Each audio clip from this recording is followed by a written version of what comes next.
que publicó ayer el INDEC, que siempre son trimestrales y por ende este corresponde al segundo trimestre de este año, lo que muestra es que si lo comparamos contra el primer trimestre de este mismo año, la tasa de empleo tuvo una caída en el Gran Resistencia, no es la provincia total, es el aglomerado urbano. La tasa de actividad, que básicamente es las personas que son económicamente activas, también tuvo un descenso y bueno, obviamente esa combinación generó que la desocupación crezca siempre en relación a los 3 meses anteriores. Se da un fenómeno que es bastante complejo para nuestro aglomerado en particular porque ustedes bien sabrán, ¿no? Hace cerca de poco más de 30 meses el empleo privado formal está creciendo en la provincia. Sin embargo, lo que pareciera ser que es un poco el factor que explica esta caída en la tasa de empleo en el aglomerado tiene que ver principalmente con la población informal y cuentapropistas. Es decir, que obviamente el agravamiento en las condiciones de la economía nacional, que obviamente tiene sus impactos territoriales, genera que el empleo se sostenga desde un punto de vista de la contratación privada formal, que es algo obviamente muy positivo, sobre todo en el Chaco, pero hay otros segmentos que son históricamente los más desprotegidos, que están sufriendo los embates de una inflación que está obviamente galopante, de condiciones macroeconómicas que son complicadas, de caída en la capacidad de compra de la gente, también eso implica contratar menos servicios de manera informal incluso, ¿no?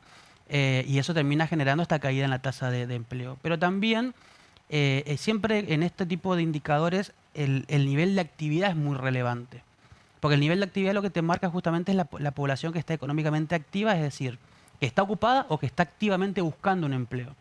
La gente que está por fuera de esa población, que es la inactiva, es gente que por diferentes situaciones, que obviamente varían en función del aglomerado, directamente no se inserta al mercado de trabajo pese a estar en edad para estar en condiciones de buscar empleo, ¿no? En el aglomerado nuestro, la tasa de actividad históricamente es alta a comparación de la nacional, incluso es la quinta más alta, perdón, la quinta más baja en la tasa de actividad, digamos, de todo el país. Entonces te marca que hay condiciones culturales y estructurales que hacen que sean menos las personas que se vuelcan al mercado de trabajo. Y el agravamiento justamente se da en que la tasa de actividad también cayó. Entonces hay menos gente que está ocupada, hay menos gente que está en el mercado formal activo, es decir, buscando incluso empleo, y esta caída de la actividad por un lado, pero una caída de la tasa de empleo que fue todavía más grande en puntos porcentuales contra el trimestre anterior, generó justamente que haya también un aumento de la desocupación, que fue bastante importante, pasó del 4,3% al 5,6% en 3 meses. Y eso por supuesto que bueno, te pone desafíos tendientes a no solamente que la gente que tenía ocupación la recupere, sino que también en la eventual situación de que la tasa de actividad crezca, cómo contener a esos, ¿no? Porque se van a volcar al mercado de trabajo, van a buscar un empleo, si no lo consiguen, la tasa de desocupación crece. Entonces el desafío está justamente a partir de diferentes mecanismos del Estado que tiene de promoción del empleo, pero también de las condiciones económicas nacionales puedan, bueno, absorberse, digamos, a partir del empleo para evitar que haya una disparada en la tasa de desocupación. ¿Esta es una tendencia que se está viendo que va en ascenso, que continúa?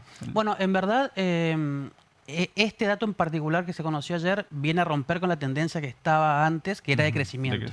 Venía creciendo la actividad, venía creciendo el empleo, la tasa de empleo, venía cayendo la desocupación. Pensemos, por ejemplo, que la tasa de actividad está en torno a casi el 43% actualmente, cuando históricamente hasta hace un año atrás un promedio estaba pisando los 40 puntos. Por eso te decía que siempre históricamente fue muy baja, empezó a crecer mucho en los últimos 2 años, ahora hubo un retroceso. La tasa de empleo lo mismo, está en torno al 40%, en su momento, años atrás, estuvo en 36, 37, por lo tanto, si vemos un poco el panorama más amplio, son números que mejoran respecto a años anteriores, pero justamente venía con una tendencia creciente y a partir de ahora se rompió y esa tendencia fue a la baja. Preocupa por el contexto justamente, y obviamente el gran desafío es, o de alguna manera la pregunta es, ¿se trata de un periodo particular en donde justamente los impactos de la economía generaron este retroceso, o más bien podemos pensar en una tendencia que siga siendo a la baja? Lamentablemente por las condiciones actuales creemos que es una tendencia que se inicia. El tercer trimestre va a ser mucho más complicado, lo estamos todavía viviendo, no vamos a terminarlo dentro de unos días, pero este tercer trimestre vino con aceleración de la inflación, devaluación del tipo de cambio, una cuestión de una serie de medidas o de situaciones de la macroeconomía nacional que agrava el mercado de trabajo naturalmente, y las proyecciones, si queremos pensarlo para el último trimestre del año, incluso para principio del año que viene, todavía no son positivas. Entonces, no sería descabellado pensar que esto que vimos ahora como dato, en verdad, sea mejor de lo que vamos a ver en el trimestre que viene, y por eso justamente donde cobra relevancia no solamente el Estado Nacional por medidas macro, sino también los estados provinciales para ver de qué manera pueden contener a la población que queda por fuera, y por eso a veces se destacan, ¿no? Por ejemplo, esto que hablábamos antes, la creación de empleo privado formal está explicado en una parte también por programas de mecanismo y de fomento para contratación. Entonces, siempre creo que el ojo está puesto en intentar identificar a la población que está por fuera de la formalidad, y tratar de aplicar justamente mecanismos para traerlo a la formalidad y tener también una cierta contención a ese trabajador en todo sentido: contención de ingresos por paritaria, contención de garantizar el puesto de trabajo por cuestiones vinculadas a lo legal de la contratación y demás. Entonces, ahora mucho más que en periodos previos, los estados tienen un rol protagónico para intentar sostener de alguna manera lo que hay ahora de mínima y empezar a pensar obviamente en cómo volver a atraer a personas, en el caso puntual nuestro, que lamentablemente en este periodo quedaron afuera. Como decías, esto es algo que está pasando, un fenómeno en todo el país, por las cuestiones económicas, que ya sabemos que siempre hay que tenerlas presentes. Y me interesa conocer, en comparación, en el Norte Grande, cómo se encuentra, si este fenómeno se da en cada una de las provincias. Bueno, en la región ampliada, digamos, en las 10 provincias del Norte Grande, en verdad hay fenómenos contrapuestos. Hay algunos aglomerados urbanos que siguen mostrando expansiones, y hay otros como Resistencia que empezaron a mostrar descensos. Dentro del NEA particularmente, para ponerte como ejemplo, en Formosa cayó fuerte la tasa de actividad y cayó el empleo, creció la desocupación. En Corrientes cayó la tasa de actividad y también cayó levemente la tasa de empleo, mientras que en Posadas se dio la inversa. En Posadas creció la tasa de actividad, es decir, creció la cantidad de la población económicamente activa, creció el empleo y cayó la desocupación. Obviamente dentro del NEA también, más allá de que somos provincias hermanas de la región, hay realidades que son muy distintas. Obviamente que Posadas particularmente vive un proceso de expansión del empleo a partir de industria y de turismo, que también obviamente fortalece el mercado de trabajo, mientras que otras provincias como por ejemplo Formosa, Chaco, que tienen condiciones más similares, sufren mucho más los embates de crisis económicas, porque no hay un sector que tenga la potencia para de alguna manera contener el resto de la economía. En el NOA vemos, por ejemplo, a Tucumán, que tuvo un fuerte crecimiento de la tasa de desocupación, en parte explicado por un sostén de su economía en industrias que están complicadas, en procesos industriales, como los vinculados, por ejemplo, al azúcar, al alcohol, que están muy limitados y complicados con cuestiones de importaciones, falta de divisas y demás. En Salta hubo una mejora, que también creemos, por lo menos en los datos previos, que está traccionada por el turismo particularmente. En Jujuy se mantuvo medianamente estable. Y en Catamarca y La Rioja se da fenómenos también que son particulares, porque los niveles de empleo muestran ciertas mejoras, y que está en esas dos provincias explicado en gran parte por actividad minera, sobre todo en Catamarca, porque el nivel de inversión minera en los proyectos que hay, lo que hace no solamente es levantar esa actividad, sino es una actividad que tracciona al resto de la economía local: construcción, corralones, comercio, proveedor y demás. Entonces, hay ciertas mejoras. Entonces, más allá de, como te decía antes, de compartir ciertas características que tenemos en el norte en general y en el NEA en particular, hay realidades muy contrapuestas. En el Chaco nos falta justamente un sector fuerte que levante, que quizás en el caso nuestro es el comercio, por una cuestión no solamente de volumen de trabajadores, sino también obviamente de cómo se concentra la actividad económica en las transacciones, ¿no? Y obviamente el comercio hoy está bastante golpeado por básicamente una cuestión de poder adquisitivo. Entonces, volvemos a lo mismo, ¿no? Hay algunos aglomerados tienen una tendencia a continuar desmejorando, por lo menos para el mediano plazo, mientras que otros todavía están de alguna manera viviendo procesos expansivos que todos van a estar limitados, por supuesto, a cómo avanza la coyuntura nacional. Ahora, lo que decías, que se ve, por lo menos en el Norte Grande, que se puede observar fácilmente que el turismo es el que de alguna manera está traccionando, está acompañando cada provincia. Chaco está muy lejos de ser una opción para turismo. Claro, el turismo, lo que se conoce como el tradicional, todavía Ujú. la verdad que estamos lejos, más allá de que tenemos algunos puntos potenciales para explotar. No se consiguió, Ujú. la verdad que ahí sí desconozco dónde está de alguna manera la falencia, si es una cuestión de aplicación de políticas o es otra el limitante. Pero sí quizás lo que se fortaleció el Chaco en estos últimos años, por ejemplo, el turismo de eventos. Ujú. Eso lo han destacado incluso muchas veces el Estado provincial. Me parece que es algo muy importante a seguir desarrollando justamente porque tenemos atractivos naturales limitados en relación a otras provincias. Entonces hay que explotar algún tipo de justamente de virtud turística. También tenemos un mundo cultural que es bastante importante, pero todavía pareciera ser que queda relegado respecto a la región. Entonces yo creo que tenemos para crecer en ese punto, hay mucho para Ujú. crecer. Pero, repito, faltan algunos mecanismos de incentivos. Seguramente falta infraestructura. Obviamente que, por ejemplo, las instalaciones de nuevos hoteles es una ayuda, pero también hay que fortalecer, creo que, una infraestructura turística. Resistencia es el ejemplo quizás más grande. Somos la capital nacional de las esculturas, pero cuando viene quizás un turista, hasta nosotros como locales nos cuesta recomendarle hasta incluso un sendero, ¿no? Y están tan arraigadas a nuestra infraestructura urbana que también sufren los problemas de la infraestructura urbana. Entonces, hasta algún punto, algunas ni siquiera son atractivas a la vista de un turista, Ujú. más allá del legado cultural.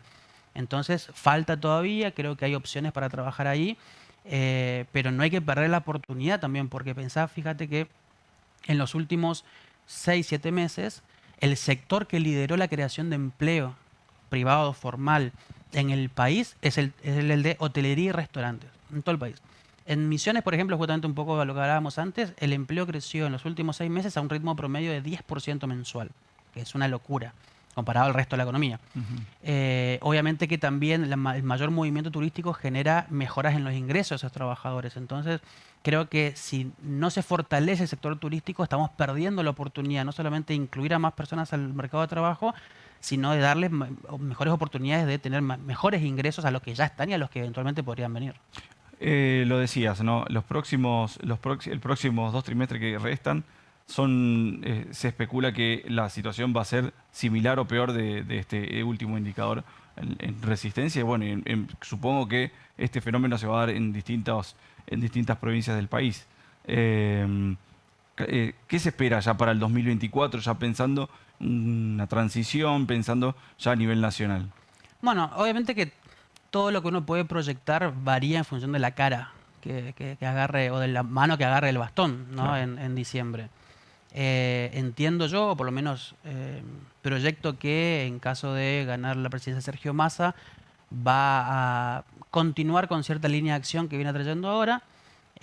Si asume Patricia Bullrich, entiendo que puede haber un año que sea justamente más de transición entre acomodar lo que considera que ahora hay que corregir y empezar a aplicar políticas propias. Y si sube Javier Milei, posiblemente un cambio sea mucho más disruptivo. Ujú. Lo que sí está claro es que más allá de quién asuma, el año que viene va a ser un año muy complicado en términos de ordenamiento fiscal y sus impactos en la economía.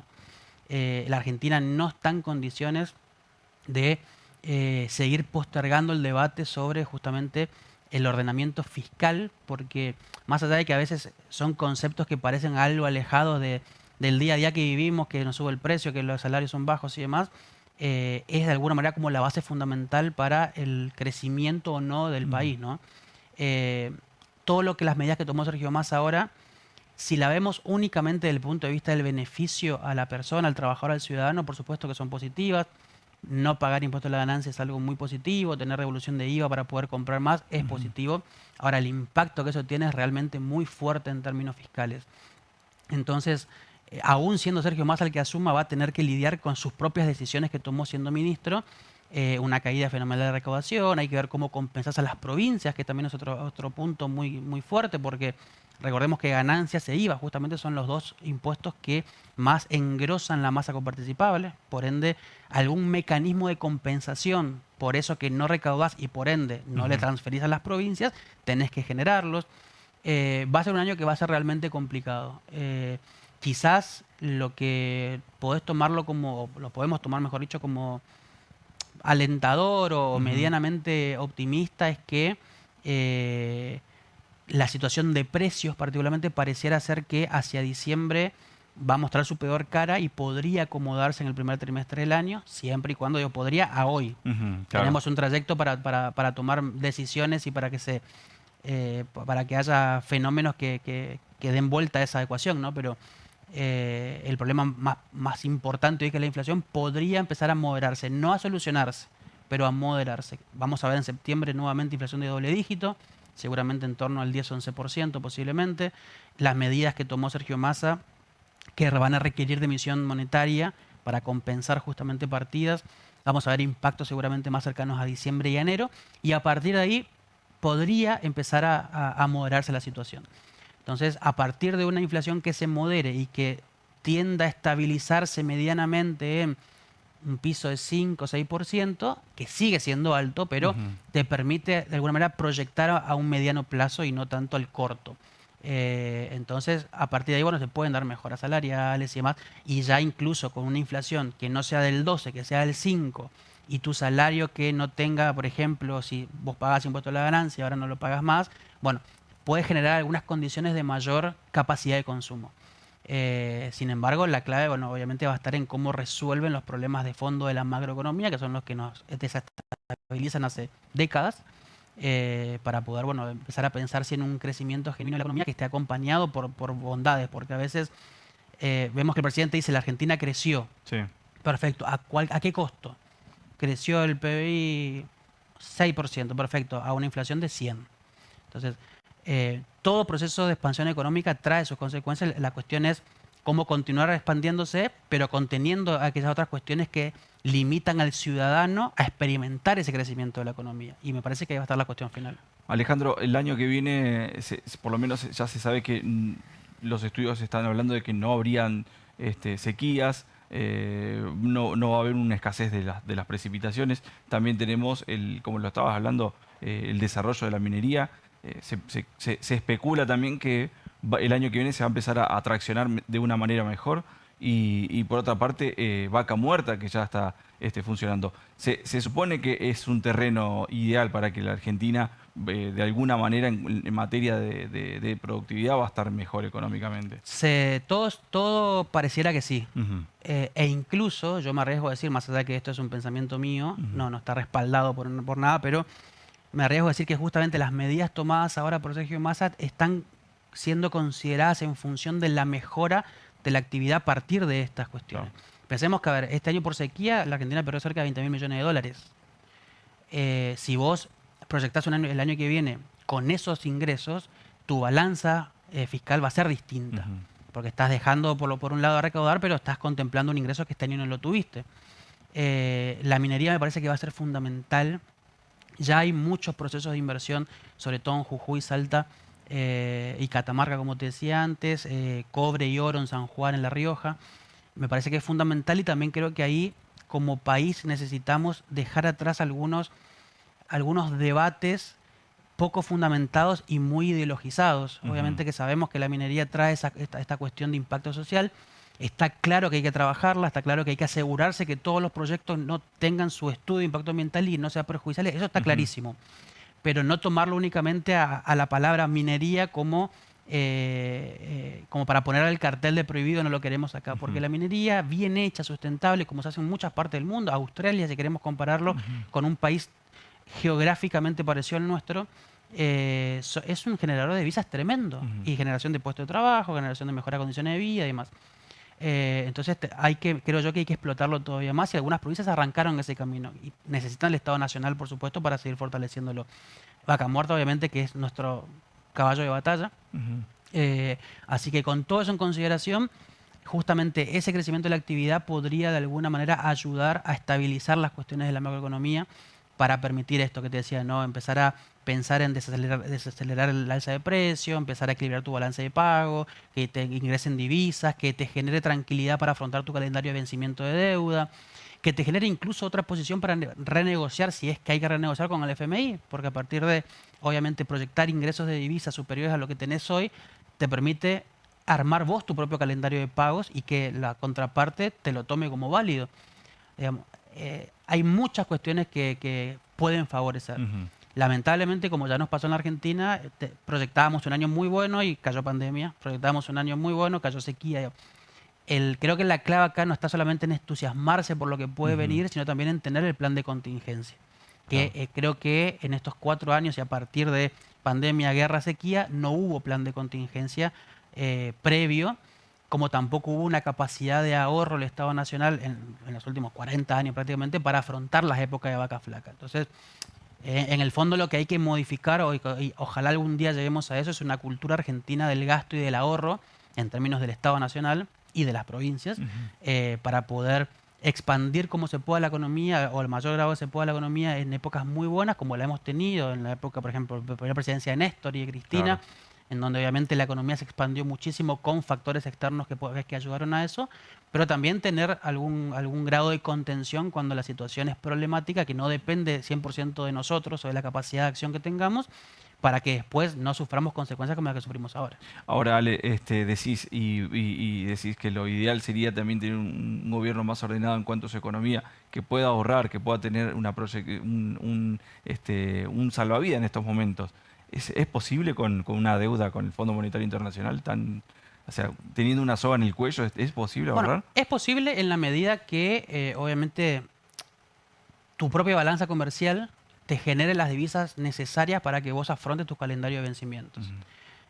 La deuda al fondo está claro que es el principal obstáculo de la economía, eso está clarísimo, pero aún así, a diferencia de discursos oficiales, pensemos que, por ejemplo, desde que asumió Massa o antes incluso se hablaba de que no, el FMI te impone y vos no podés tal cosa. Ujú. Ahora, los últimos 3 meses te demostraron de que si vos tenés la voluntad política de saltearte las exigencias, lo haces. Gasoducto fue uno. Sí. Que vimos el documento técnico del FMI que decía, mira, fíjate que capaz que todavía no. Cuestión de ganancia, cuestión de IVA, por ejemplo. Ujú. Si vos tenés la voluntad política, pero sobre todo la espalda política, que es lo que le trajo más al ministerio, Massa no le trajo resultados económicos al país o al ministerio, le trajo espalda política. Entonces vos podés de alguna manera reordenar esas propias exigencias o sugerencias en forma de exigencia Ujú. del FMI. Pero lo principal es todo el camino que vos hagas que tienda justamente a abrir tu balanza, mejor dicho, a fortalecer tu balanza Ujú. comercial para que vos digas, bueno, perfecto, mira, este trimestre tengo que pagarte 2.000 millones de dólares, los tengo. A medida que vos vayas pudiendo pagar eso, tu grado de autonomía va a ir creciendo. Básicamente, salvando la distancia, por supuesto, es lo mismo que si vos tenés una deuda con tarjeta de crédito y si vos tenés que pagar 100.000 pesos y no los tenés, el banco te acobota. Si vos empezás a pagar, bueno, los primeros 10.000 del mes, los segundos, y te vas liberando crédito. Ujú. Bueno, esto es lo mismo, pero en términos políticos. Por eso es que es importante la proyección de la cosecha y no tener sequía, porque obviamente eso te cambia el panorama eh, cambiario y monetario para poder afrontar esos pagos. Y entiendo yo que en ese sentido Massa corre con ventaja, Ujú. porque ya negoció con el fondo, ya le dejó claro que más allá de exigencias, algunas son casi impostergables por una cuestión del acuerdo firmado, Mm. pero puede maniobrar distinto la cuestión política. Obviamente, si por ejemplo asume Patricia Bullrich, hay que ver quién es su ministro de Economía y de qué manera, bueno, que sería Melconian en este caso, pero hay que ver Melconian de qué manera puede y quiere manejar esa relación. Ujú. El Fondo Monetario de hoy no es el mismo Fondo Monetario del que firmó con Macri en su momento, creo que hay mayor margen de acción, pero hasta tanto no saquemos, por supuesto, a ese cuco, o por lo menos que nos deje de morder los talones y que únicamente se quede al lado, bueno, va a ser complicado. Pero yo entiendo que el principal obstáculo para crecer en Argentina sigue siendo el Estado argentino. Y la forma en que encara justamente esto, ¿no? La forma del gasto. Y no digo que el gasto, no como los discursos libertarios de Ujú. hay que bajar el gasto, hay que reventar el Estado. No. Hay que seguramente asignar nuevas prioridades y reordenar la manera en que gastamos. muchas provincias pudieron hacerlo. Pensemos, a ver, el Chaco tiene 4 años de superávit fiscal. Y el superávit los excedentes fueron a un fondo anticíclico. El famoso fondo anticíclico que hemos escuchado 1000 veces en todos lados, el Chaco lo tiene con unos muy buenos rendimientos. Entonces, el Chaco hoy está contenido fiscalmente en una situación de crisis. Bueno, se puede. No es lo mismo el Estado nacional que provincial, por volumen y por tamaño, está claro, pero creo que hay conductas que cambiar. Y bueno, obviamente que factores externos ayudan a eso, pero también tenemos que tener como una nueva cultura política vinculado a la administración de los recursos.